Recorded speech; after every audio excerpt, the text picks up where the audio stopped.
السلام علیکم ورحمۃ وبرکاتہ۔ آج میں بالخصوص آپ سے درخواست کروں گا کہ اس ویڈیو کو آخر تک ضرور دیکھیے گا، کیونکہ جو انفارمیشن میں آپ کو دینے جا رہا ہوں یہ انفارمیشن آپ سب کے لیے جاننا بے حد ضروری ہے۔ آج میں آپ کو بتانے جا رہا ہوں اپنے نبی کے ان 10 کھانوں کے بارے میں جو ہمارے نبی اپنی حیات طیبہ میں بہت پسند فرماتے تھے۔ ان 10 کھانوں کو حضور بہت محبت کے ساتھ تناول فرماتے تھے، لہذا جس طرح ہم اپنے نبی کی دوسری سنتوں کو فالو کرتے ہیں، اسی طرح ہم اپنے نبی کی اگر ان 10 طبعی سنتوں پر عمل کرنا شروع کر دیں تو انشاءاللہ بہت بڑی بڑی بیماریوں سے ہم اور آپ اپنے آپ کو بچا سکتے ہیں۔ یعنی اگر آپ چاہتے ہیں کہ آپ کو کبھی ہارٹ اٹیک نہ آئے، اگر آپ چاہتے ہیں کہ آپ کو کبھی شوگر نہ ہو، اگر آپ چاہتے ہیں کہ کسی بڑی بیماری میں آپ مبتلا نہ ہو، تو حضور کے یہ 10 پسندیدہ کھانے آج ہی اپنی روٹین میں شامل کر لیجئے۔ کیونکہ آج آپ دیکھیں ہسپتال میں بیماروں کی لائن لگی ہوئی ہے، لوگ پانی کی طرح پیسے کو بہا رہے ہیں، اور اس کی بڑی وجہ یہ ہے کہ آج ہمارا بگڑتا ہوا کھان پان، پزا، ارگر ورگر، پتہ نہیں کیا کیا لوگ کھا رہے ہیں۔ لہذا حضور کے ان 10 پسندیدہ کھانوں کو آج ہی اپنی روٹین میں شامل کر لیجئے اور بڑی بڑی بیماریوں سے اپنے آپ کو بچائیے۔ تو آئیے ویڈیو میں جانتے ہیں اپنے نبی کے ان 10 پسندیدہ کھانوں کی فہرست جو ہمارے نبی کو بہت زیادہ پسند تھے۔ دیکھیں ویسے تو ہمارے نبی کا کھانا انتہائی سادہ ہوا کرتا تھا۔ حضور کی کوئی فیوریٹ اور پسندیدہ ڈش تو نہیں تھی کہ آپ کہتے میرے لیے بریانی بنواؤ، چنگیزی بنواؤ، یا فرائی یا روسٹڈ وغیرہ بنواؤ، ایسا نہیں تھا۔ بلکہ جو بھی آپ کے سامنے آتا آپ اس کو محبت سے تناول فرما لیتے۔ اگر کھانا بہت زیادہ اچھا ہوتا، آپ کی طبیعت شریف کو پسند آتا تو آپ بہت شوق سے تناول فرماتے، اور اگر کھانا آپ کی طبیعت شریف کو پسند نہیں آتا تو کھانے میں آپ عیب نہیں نکالا کرتے بلکہ فوراً ہاتھ روک دیا کرتے تھے۔ لیکن یہ 10 کھانے جن کے بارے میں پتہ چلتا ہے کہ حضور بہت محبت کے ساتھ تناول فرماتے تھے، تو ان 10 کھانوں میں پہلا کھانا جو حضور کو بہت زیادہ پسند تھا وہ تھا گوشت۔ گوشت کھانا ہمارے نبی کو بہت زیادہ پسند تھا۔ یاد رکھیں گوشت جنتیوں کا اعلیٰ ترین کھانا ہے۔ ہمارے نبی نے حدیث پاک میں ارشاد فرمایا کہ گوشت تمام کھانوں کا سردار ہے، اسی لیے حضور کو گوشت کھانا بے انتہا پسند تھا۔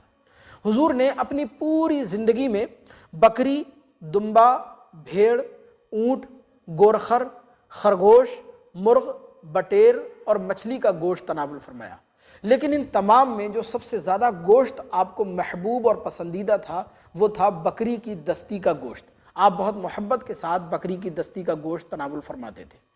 ویسے گوشت کھانے کے بے شمار فائدے ہیں، اگر وہ سارے فائدے میں آپ کی خدمت میں بیان کرنا شروع کروں تو ویڈیو اچھا خاصا لمبا ہو سکتا ہے۔ اگر آپ جاننا چاہتے ہیں تو گوگل کیجئے، گوگل پر لکھیے گوشت کھانے کے فائدے، ایک لمبی فہرست، لمبی لسٹ آپ کو دکھائی دے گی۔ تو گوشت کھانا ہمارے نبی کو بے انتہا عزیز تھا۔ دوسرا کھانا جو حضور کو بہت زیادہ پسند تھا وہ تھا سرید۔ سرید کھانا حضور کو بے انتہا پسند تھا۔ اب سرید کس کو کہتے ہیں؟ تو سرید اس کھانے کو کہا جاتا ہے کہ پتلی دال یا شوربے میں روٹی کے ٹکڑے توڑ کر یا روٹیاں مل کر وہ اس کو تیار کیا جاتا ہے۔ سرید کی ایک دوسری قسم میٹھی ہوتی ہے، یہ اس کو حلوے کی شکل میں وہ تیار کیا جاتا ہے، حلوے کی شکل میں ہوتا ہے یہ، اور یہ ستو اور خشک کھجوریں اور گھی کے ذریعے وہ تیار کیا جاتا ہے۔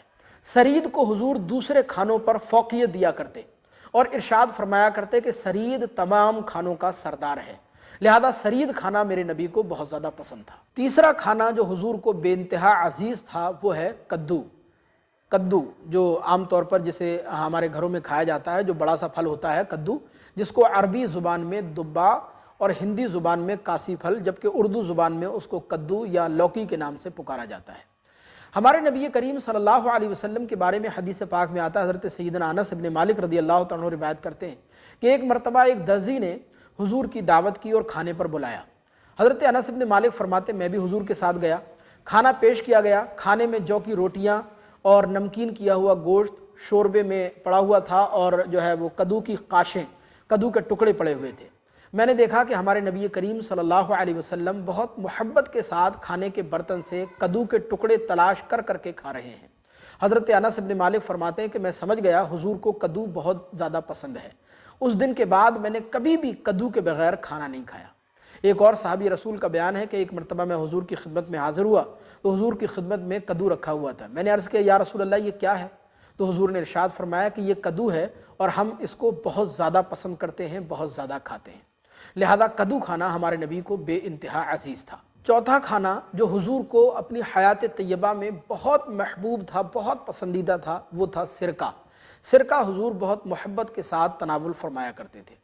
صحابی رسول کا بیان ہے کہ ایک مرتبہ حضور نے اہل خانہ سے دریافت فرمایا کہ گھر کے اندر کوئی سالن وغیرہ موجود ہے، تو گھر والوں نے بتایا کہ گھر کے اندر سرکے کے علاوہ کوئی دوسرا سالن موجود نہیں ہے۔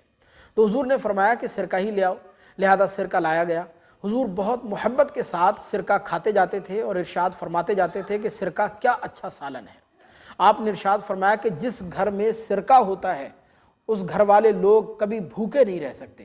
پھر آپ نے دعا کی کہ اے اللہ سرکے میں برکت ڈال، اس لیے کہ سرکہ مجھ سے پہلے کے نبیوں کا سالن تھا۔ جس گھر میں سرکہ ہوگا اس گھر والے کبھی غریب نہیں ہوں گے، کبھی بھوکے نہیں ہوں گے۔ لہذا سرکہ کھانا ہمارے نبی کو بے انتہا عزیز تھا۔ اور پانچواں کھانا جو حضور کو اپنی زندگی میں بے حد پسند تھا، بے حد عزیز تھا، وہ تھا پنیر۔ پنیر کھانا حضور بہت پسند فرماتے تھے۔ پنیر آپ جانتے ہیں کہ دودھ کے ذریعے اس کو بنایا جاتا ہے۔ حضرت عبداللہ ابن عمر رضی اللہ تعالیٰ عنہ کی روایت میں ہے کہ غزوہ تبوک کے موقع پر ایک مرتبہ حضور کی بارگاہ میں پنیر پیش کیا گیا، تو سرکار نے چھری طلب فرمائی اور چھری کو بسم اللہ الرحمن الرحیم پڑھ کر آپ نے چھری کے ذریعے اس پنیر کے ٹکڑوں کو کاٹا اور پھر اس کو تناول فرمایا۔ تو پنیر کو آپ بہت محبت کے ساتھ تناول فرمایا کرتے تھے۔ اور چھٹا کھانا جو حضور کو اپنی حیات طیبہ میں بے انتہا عزیز تھا وہ تھا شہد۔ شہد ہمارے نبی کریم صلی اللہ علیہ وسلم کی محبوب ترین غذاؤں میں سے ایک غذا ہے۔ شہد کئی طرح کے فائدوں سے بھرپور ایک ایسی قدرتی غذا ہے جس کا اپنے آپ میں کوئی جواب نہیں۔ شہد کے اندر آئرن، وٹامنز، اینٹی آکسیڈنٹ کافی اچھی خاصی تعداد میں پائے جاتے ہیں۔ اس کی خاص بات یہ ہے کہ شہد جتنا بڑے بوڑھوں کو فائدہ کرتا ہے اتنا ہی بچوں کو بھی فائدہ کرتا ہے۔ لہذا بچے ہوں یا جوان ہوں یا بڑے بوڑھے ہوں، ہر عمر کے لوگ، ہر انسان جو ہے شہد کھانا پسند کرتا ہے۔ حضرت امی عائشہ صدیقہ رضی اللہ تعالیٰ عنہا ارشاد فرماتی ہیں کہ حضور کو میٹھی چیز اور شہد بہت زیادہ پسند تھا۔ ایک اور حدیث پاک میں آتا ہے، حضور فرماتے ہیں کہ زندگی میں دو شفا دینے والی چیزوں کو لازم پکڑ لو، ایک شہد اور دوسرا قرآن۔ اور ایک اور حدیث پاک میں آتا ہے کہ جو شخص صبح کے وقت مہینے میں 3 مرتبہ صبح کے وقت شہد کو چاٹ لیا کرے تو وہ کسی بڑی مصیبت میں مبتلا نہیں ہوگا۔ یعنی ہر بڑی پریشانی سے، بڑی مصیبت سے اللہ تبارک و تعالیٰ اس کو محفوظ فرما دے گا، کسی بڑی مصیبت میں وہ مبتلا نہیں ہوگا۔ تو چھٹا کھانا جو حضور کو بہت زیادہ پسند تھا وہ تھا شہد۔ اور ساتواں کھانا جو حضور کو اپنی حیات طیبہ میں، اپنی زندگی میں بے حد محبوب تھا، بے حد پسند تھا، وہ تھی کھجور، اور خصوصاً عجوہ کھجور۔ آپ جانتے ہیں کہ کھجور اپنے آپ میں مکمل طور پر ایک غذا ہے۔ اب تو جدید سائنس نے بھی یہ بات ثابت کر دی ہے کہ کھجور ایک ایسی منفرد خوراک ہے کہ جس میں تمام ضروری غذائی اجزاء بھرپور تعداد میں پائے جاتے ہیں۔ حدیث پاک میں آتا ہے، حضور نے ارشاد فرمایا کہ جس گھر میں کھجور نہیں اس گھر میں کوئی کھانا موجود نہیں۔ ایک اور حدیث پاک میں آتا ہے کہ جو شخص صبح کے وقت 7 دانے عجوہ کھجور کے کھا لے تو اس دن اس انسان کو نہ تو جادو جو ہے نقصان پہنچا سکتا ہے اور نہ کوئی زہر اس کو نقصان پہنچا سکتا ہے۔ لہذا کھجور کھانا ہمارے نبی کو بے انتہا عزیز تھا۔ اور 8واں کھانا جو حضور کو بے انتہا پسند تھا وہ تھا دودھ۔ دودھ ایک ایسی قدرتی غذا ہے جس کو کھایا بھی جاتا ہے، پیا بھی جاتا ہے، اور دودھ پینے کے، کھانے کے بے شمار فائدے ہیں۔ آپ گوگل کر کے دیکھیے، آپ کو بے شمار فائدوں کی لسٹ نظر آئے گی۔ آپ جانتے ہیں کہ دودھ کھانے سے، دودھ پینے سے ہڈیاں مضبوط ہوتی ہیں، کیلشیم کی جو کمی ہوتی ہے وہ پوری ہوتی ہے، اور بھی بے شمار فائدے ہیں دودھ کھانے کے، دودھ استعمال کرنے کے۔ لہذا ہمارے نبی کریم صلی اللہ علیہ وسلم دودھ کھانا، دودھ پینا آپ کو بہت زیادہ محبوب تھا، آپ بہت پسند فرماتے تھے۔ اور نواں کھانا جو حضور کو اپنی حیات طیبہ میں پسند تھا وہ تھا روغن زیتون، یعنی زیتون کا تیل۔ زیتون کا تیل عام طور پر ہمارے یہاں بہت زیادہ مہنگا ملتا ہے، لیکن یہ ایسی قدرتی غذا ہے، اس کے اندر اللہ تبارک و تعالیٰ نے بہت زیادہ شفا رکھی ہے۔ حضرت ابو اسید انصاری رضی اللہ تعالیٰ عنہ ایک مشہور صحابی ہیں، وہ بیان کرتے ہیں کہ حضور نے فرمایا کہ زیتون کا تیل کھاؤ اور زیتون کا تیل بدن پر لگاؤ کیونکہ وہ مبارک درخت سے ہے۔ ایک اور حدیث پاک میں آتا ہے،